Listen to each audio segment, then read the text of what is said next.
on chante Madeleine. Donc on va voir tous ensemble. Madeleine, on y va? Oui.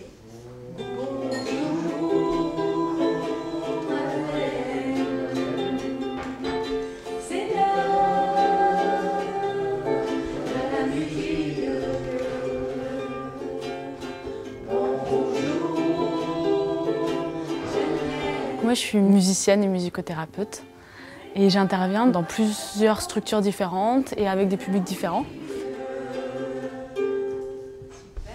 Je travaille pas mal avec les personnes âgées, notamment atteintes de la maladie d'Alzheimer et Parkinson, toutes les maladies en tout cas apparentées.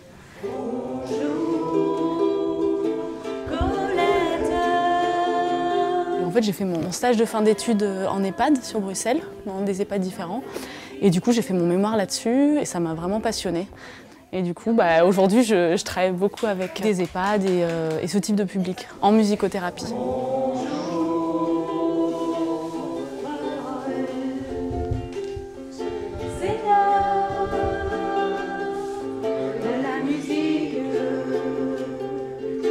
Et puis c'est bien aussi que Lucie, elle puisse continuer à participer. Bon, après, vous me disiez que les groupes changent de jour en jour. Tout est né d'une rencontre avec Madame Malapelle, qui voulait offrir un spectacle à ses résidents. Et puis au fur et à mesure de nos échanges, je me suis rendu compte que la maladie d'Alzheimer ne touchait pas uniquement la personne concernée, mais aussi l'entourage. Moi, je travaille au Colisée de Roubaix. Et quand je me suis rendu compte que le spectacle vivant, c'était une des premières activités culturelles qui était empêchée par la maladie, j'ai décidé de mettre en place un projet en faveur du malade et de son aidant pour leur permettre de revenir au spectacle. C'est là qu'est né le spectacle vivant pour rompre l'isolement.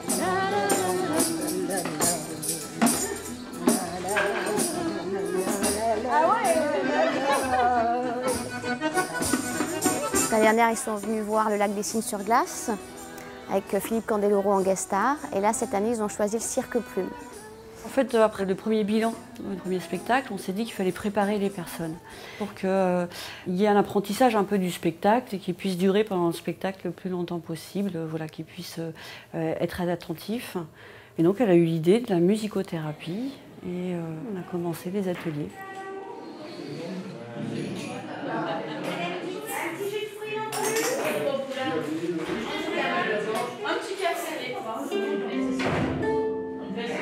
Alors, est-ce que vous vous rappelez de la chanson Bonjour? Bonjour, c'est l'heure de la musique. Bonjour, c'est l'heure de la musique. Bonjour, et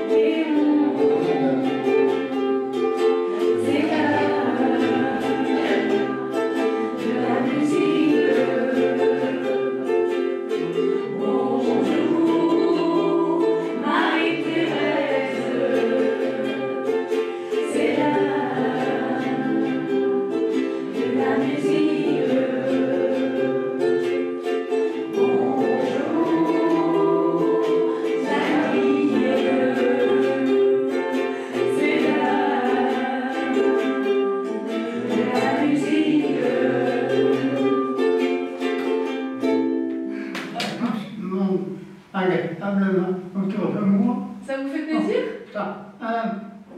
Ah, c'est super. Alors, je m'appelle Aurélie.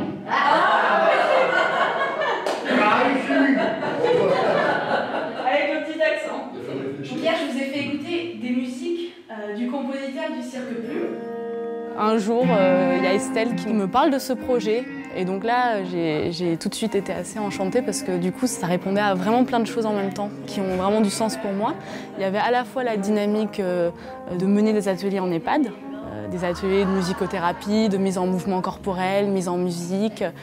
Et il y avait aussi la dimension culturelle que je trouve super dans ce projet-là, c'est-à-dire d'aller voir un spectacle, au Colisée notamment, d'aller voir un spectacle qui en fait permet de construire toutes les séances et d'en faire un fil conducteur qui amène jusqu'au spectacle.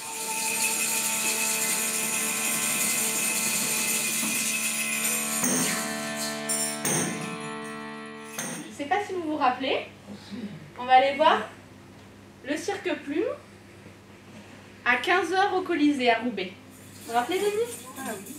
Il y a une lenteur souvent qu'on constate dans les EHPAD, dans les structures. Et là, quand les ateliers se mettent en route, on sent quelque chose s'éveille en fait chez les personnes. Et déjà, ça commence par des sourires. Une fois qu'on se met en route, ça prend toujours un petit peu de temps. Les personnes, elles commencent à chanter des fois. La mise en mouvement, elles commencent à avoir du rythme. Et c'est vrai que l'utilisation des instruments de musique, ça permet vraiment de les stimuler.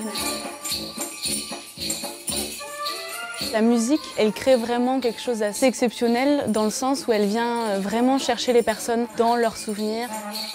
En fonction des musiques écoutées, des fois, il y a des personnes qui s'éveillent, vraiment c'est le mot, elles s'éveillent et on sent qu'elles sont profondément vivantes. Elles sont vraies, elles disent les émotions qui les traversent, elles les disent, elles en font part. Il y a des fois des filtres qui sont plus là. Les uns les autres se stimulent en fait.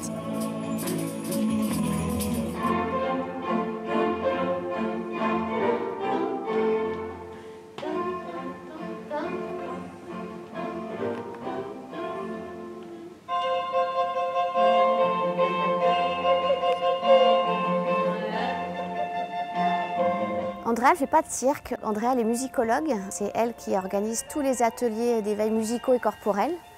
En amont de ce premier atelier, moi, je lui ai fourni tous les éléments que j'avais. Donc aussi bien sonores que visuels. Donc elle va travailler ces ateliers au fur et à mesure avec les éléments du spectacle. Donc là, le jeu d'ombre se fait derrière. Les personnes oublient au fur et à mesure beaucoup de choses, mais la mémoire émotionnelle, elle reste. Notre accompagnement, il se base là-dessus. On cherche à développer la sérénité, du plaisir, la joie d'être ensemble et qu'ils retrouvent de la joie dans la relation avec l'autre, malgré la maladie. Et donc aussi avec les dents lors des sorties et en société. Encore plus fort.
Vraiment, c'est féerique. C'était magique. Vous nous avez encore fait rêver. Merci grandement. Non, c'était très très bien. Moi, j'ai bien aimé. Est-ce que certains d'entre vous avaient déjà vu des spectacles du Cirque Plume? Non. Et là, c'est le dernier spectacle de la compagnie du Cirque Plume.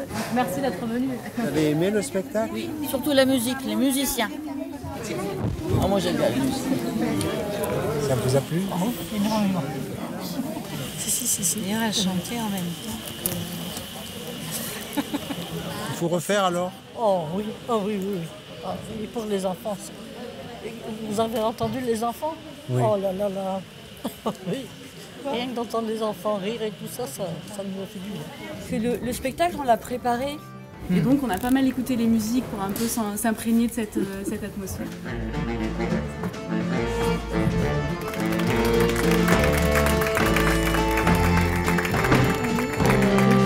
Merci.